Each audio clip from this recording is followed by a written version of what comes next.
और राम मंदिर प्राण प्रतिष्ठा को मैंने बहुत गंभीर लिया था जी। मैंने एक इवेंट के रूप में नहीं लिया था जी, मेरे लिए वो इवेंट नहीं था। वो एक स्पिरिचुअल मूवमेंट था आपके लिए? मैं मानता, मुझे दिखता था वो 500 साल का संघर्ष, मुझे दिखता था 140 करोड़ लोगों की श्रद्धा, सपने, और देश के गरीब गरीब लोगों ने पाई पाई देकर के मंदिर बनाया है जी। ये मंदिर 3 चीजें मैं देखता हूँ।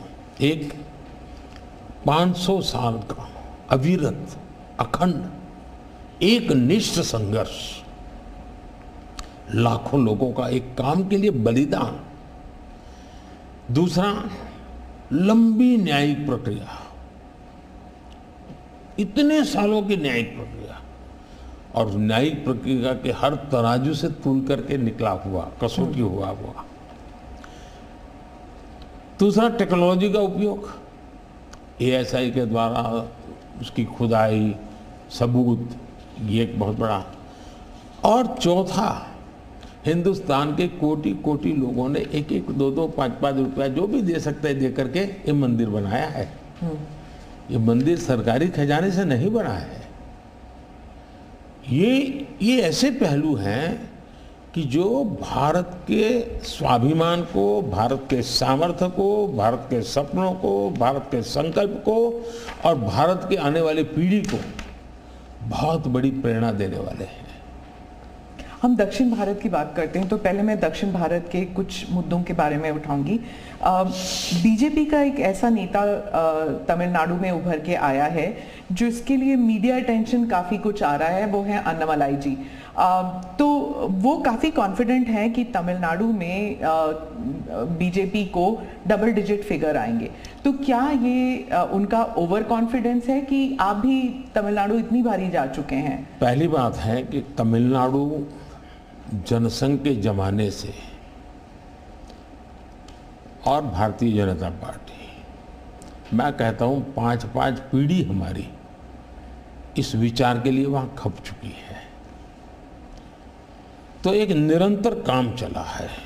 जब कांग्रेस से लोग निराश हुए तो प्रादेशिक पक्षों की तरफ गए, और लंबे अरसे तक प्रादेशिक पक्षों का जो कुछ भी कामकाज देखा है, अब लोग निराश हो गए। निराशा के इस माहौल में उन्होंने दिल्ली में भाजपा की सरकार का मॉडल देखा, हिंदुस्तान में अन्य राज्यों में भाजपा की सरकार का मॉडल देखा, देश भर में जो तमिल बंधु रहते हैं उन्होंने अपने घरों में जाके बताया भी हम जिस राज्य में रहते हैं वहां तो ये हो रहा है। तो लोग स्वाभाविक तमिल प्रजा कंपैरिजन करने लगी कि जो हवा खड़ा किया गया था ये तो अच्छा काम कर रहे हैं। अब जैसे मैंने तमिल काशी संगम किया तो तमिलनाडु में DMK पार्टी वाले लोग ये तो पानीपुरी वाले करके मजाक उड़ाते थे, लेकिन जब तमिलनाडु के लोग काशी संगम कार्यक्रम में आए और काशी का रूप रंग देखा, उन्होंने कहा ये हमने तो जो सुना था ऐसा नहीं है, ये तो बहुत डेवलप दिखता है, बड़ी प्रगति हो रही है, IT का नेटवर्क दिखता है। तो सोचने का तरीका बदलने लगा और उसके कारण DMK के प्रति जबरदस्त गुस्सा पैदा हुआ है। मैं कल्पना नहीं करता हूँ इतना बड़ा गुस्सा पैदा हुआ है। वो गुस्सा पैदा डाइवर्ट हो रहा है बीजेपी की तरफ पॉजिटिव वे में। और अन्नामलाई एक बहुत ही अच्छे आर्टिकुलेट है, यंग है, बहुत ही अपनी IPS कैडर में बहुत बड़ी प्रतिष्ठित नौकरी छोड़ कर के आए हैं। दूसरा, लोग सोचते हैं कि यार इतना बड़ा होनहार कैरियर छोड़ के आया आदमी तो DMK में चला जाता उसकी तो जिंदगी बन जाती, तो वो मानना नहीं गया, वो बीजेपी में आया। तो लोग आप यार ये बीजेपी में गया मतलब कुछ मेटल है, कुछ अच्छे इरादे वाला इंसान लगता है, तो स्वाभाविक रूप से उसके आकर्षण का केंद्र बना है। और मेरी पार्टी की विशेषता है, हम हर स्तर के हर छोटे मोटे कार्यकर्ता जिसमें क्षमता है उनको अवसर देते हैं। हमारा कोई परिवारवादी तो पार्टी है नहीं, परिवार से चलित पार्टी नहीं है, जिन पार्टियों में of the family, by the family and for the family होता है, और इसलिए हमारे यहाँ तो हर एक को अवसर मिलता है। फैमिली बेस्ड पॉलिटिक्स अगर हम बात करें तो तमिलनाडु में DMK ने कहा है कि उन्होंने काफ़ी बयान दिए हैं सनातन के खिलाफ, और वो तो काफी अरसे से करते आए हैं, काफी दशकों से उनका एंटी सनातन पोजीशन रहा है, लेकिन अब जो है वो लोग थोड़ा बहुत आक्रोश दिखने को मिल रहा है। तो आप क्या समझते हैं कि is it because of awareness कि लोग बीजेपी की तरफ मुड़ रहे हैं, या फिर सनातन के खिलाफ जो उनके स्टेटमेंट्स है वो बाकी राज्यों में भी ये फैल रहा है? अब मैं इस सवाल को जरा अलग तरीके से देखता हूं। सवाल हमें कांग्रेस को पूछना चाहिए। जो कांग्रेस जिसके साथ किसी जमाने में महात्मा गांधी का नाम जुड़ा हुआ था, जो कांग्रेस जहां इंदिरा गांधी जी गले में माला खुलेआम पहन करके घूमती थी, रुद्राक्ष माला, जो हाँ रुद्राक्ष माला पहन करके घूमती थी इंदिरा जी। सवाल कांग्रेस को पूछना चाहिए कि तुम्हारी क्या मजबूरी है कि सनातन के खिलाफ इतना जहर उगलने वाले लोगों के साथ तुम क्यों बैठे हो भाई? क्या तुम्हारी राजनीति अधूरी रह जाएगी क्या? ये कौन सी कांग्रेस की सोच विकृति आ रही है कांग्रेस में, ये चिंता का विषय है। डीएमके का तो जन्म शायद इस नफरत में पैदा हुआ होगा, और धीरे धीरे वो नफरत का खेल भी उनका लोग स्वीकार करने नहीं लगे हैं, और इसलिए वो नए नए तौर तरीके अपना करके बोल रहे हैं। प्रश्न उनका नहीं है, प्रश्न कांग्रेस जैसी पार्टी का है कि उसने अपना मूल कैरेक्टर गंवा दिया है क्या? जब संविधान सभा में जो लोग बैठे थे तो ज्यादातर गांधीयन लोग थे, ज्यादातर कांग्रेस की विचारधारा से जुड़े हुए लोग थे, और पहला संविधान बना, उसके हर पेज पर जो पेंटिंग है रामायण, वो सनातन की ही परंपरा से जुड़े हुए हैं। तो आपका संविधान बना, उस संविधान में सनातन का गौरव का हिस्सा था, और आज सनातन को इतनी भयंकर गालियां देने की हिम्मत हो और आप उनके साथ चुनाव की राजनीति करें, उनके साथ मंच साझा करें। मजबूरी कांग्रेस की ये देश के लिए चिंता का विषय है। और जो तमिलनाडु के मुख्यमंत्री और कुछ और दक्षिण के मंत्री हैं, मुख्यमंत्री हैं, वो कहते हैं कि जो दक्षिण है वो अलग इकाई है, उत्तर अलग इकाई है, दक्षिण भारत और उत्तर भारत, और बीजेपी जो है वो दक्षिण भारत में सेंध नहीं कर सकती। राहुल गांधी ने तो संसद में भी कहा था कि आप अगर पूर्व से देखें, बंगाल से देखें, उड़ीसा, आंध्र प्रदेश, तेलंगाना, तमिलनाडु, केरल तक जाएं, पूरे एरिया में बीजेपी सेंध नहीं कर पाएगी। दो अलग इकाई है क्या दक्षिण भारत और उत्तर भारत? पहली बात है, भारत बहुरत्ना वसुंधरा है। भारत विविधताओं से भरा हुआ देश है। यहाँ रेगिस्तान भी है, यहाँ समुद्री तट भी हैं, यहाँ हिमालय भी हैं, और यहाँ सह्याद्री भी हैं, यहाँ गंगा के पट भी हैं और कावेरी के पट भी हैं। तो भारत को टुकड़ों में देखना ये भारत के प्रति नासमझी का परिणाम है। अगर यही भाव होता, अगर आप हिंदुस्तान में देखें प्रभु राम के नाम से जुड़े हुए गांव कितने सबसे ज़्यादा कहाँ है, तो तमिलनाडु में है। इतने सारे गांव के नाम हैं कि उसमें राम तो होगा ही होगा। अब इसको आप कैसे अलग कह सकते हैं? किसको गले उतारेंगे आप? लेकिन भारत की विविधता है।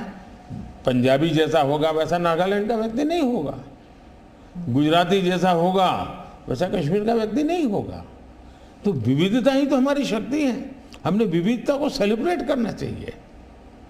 हमें गुलदस्ता ऐसा है भारत का जिसमें हर एक का अपना फूल दिखाई दे, ये भाव होना चाहिए।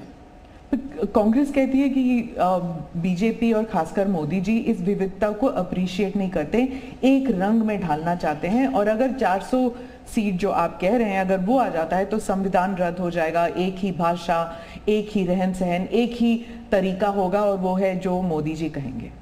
मैं समझ नहीं पाता हूँ कि जो व्यक्ति यूएन में जाकर के पहली बार दुनिया की सबसे पुरातन भाषा तमिल भाषा का गुणगान करता हो, किस आधार पर उस व्यक्ति को आप ऐसे आरोप लगा रहे हो? मेरा तो मत है, और मैं जब कपड़े अलग अलग राज्य के पहनता हूं तो उनको ये परेशानी हो रही है। मुसीबत उनकी है कि वो एक सांचे में देश को डालना चाहते हैं।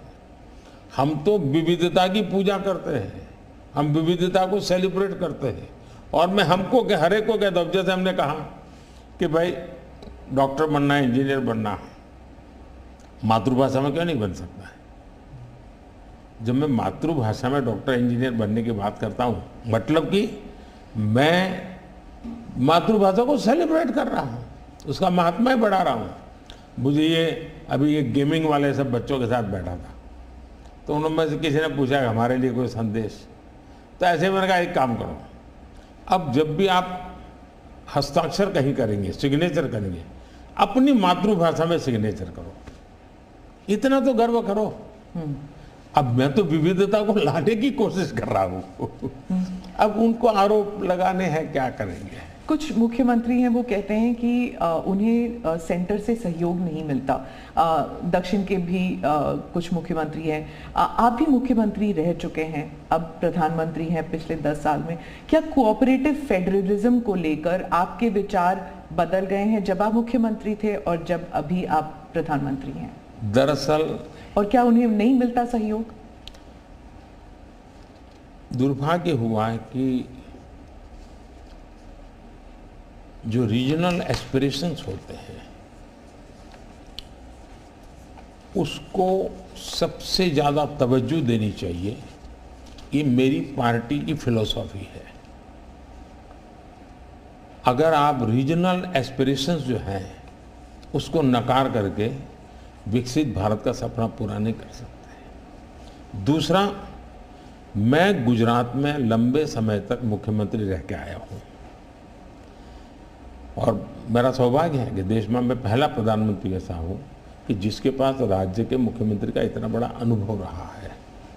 तो एक मुख्यमंत्री के नाते केंद्र से क्या अपेक्षाएं होती हैं, केंद्र से क्या तकलीफें होती हैं, उसको मैंने भली भांति झेला है, समझा भी है। और इसलिए मैं कतई नहीं चाहूँगा कि मेरे देश का कोई राज्य, उसका उमंग उत्साह हो विकास का, उस पर कोई रुकावट पैदा हो। अगर रुकावट हटा सकता हूँ और उसमें मैं उनकी मदद कर सकता हूँ, वो भी मैं करने के लिए, क्योंकि मुझे देश बनाना है। दूसरा, मैं जब गुजरात था तब भी मेरा मंत्र था, यहाँ सरकार यूपीए की थी, तब भी मेरा मंत्र था भारत के विकास के लिए गुजरात का विकास। मैं गुजरात का विकास करूंगा, क्यों? क्योंकि मुझे मेरा देश का विकास करना है। हमारे देश में वातावरण बनना चाहिए। और हमने एस्पिरेशनल डिस्ट्रिक्ट की कल्पना की। हर राज्य में हमने कहा कि ये राज्य के पैरामीटर के बराबर है। भारत सरकार ने योजना बनाई, उसकी मदद की। सभी राज्य आज हमारे एस्पिरेशनल डिस्ट्रिक्ट में और एस्पिरेशनल ब्लॉक में मिलकर के हम काम कर रहे हैं और बहुत अच्छे परिणाम नजर आ रहे हैं। अब आप कोरोना देखिए, मैंने इतनी बार चीफ मिनिस्टर से मीटिंग की, शायद 20-25 बार, और हर चीज में सब मिलकर के निर्णय करते थे। तो हम साथ मिलकर के चले तो हम कोरोना के जंग को जीतने में सफल हुए। और मैं पब्लिकली कहता हूं कि कोरोना की लड़ाई में भारत की सफलता का कारण मैं सभी राज्यों का भी उतना ही योगदान है, मैं रिकॉग्नाइज करता हूं। और इसलिए मैंने हमेशा कहा है कि देश को आगे ले जाना है तो हमें कॉम्पिटिटिव कोऑपरेटिव फेडरलिज्म चाहिए। हमारे यहाँ स्पर्धा होनी चाहिए, तंदुरुस्त स्पर्धा होनी चाहिए विकास की, तब जाकर के। अब देखिए G20, मैं G20 दिल्ली में कर सकता था, मैंने ऐसा नहीं किया। हिंदुस्तान के हर राज्य में G20 समिट किया, क्योंकि हर राज्य में G20 को सबसे ज्यादा अवसर मिले, लोगों को उस राज्य को देखने का अवसर मिले, राज्य को अपना एक्सपोजर के लिए ग्लोबल प्लेटफॉर्म मिल जाए। क्यों? क्योंकि मैं चाहता हूं मेरा देश का हर कोना मेरे लिए देश ही है।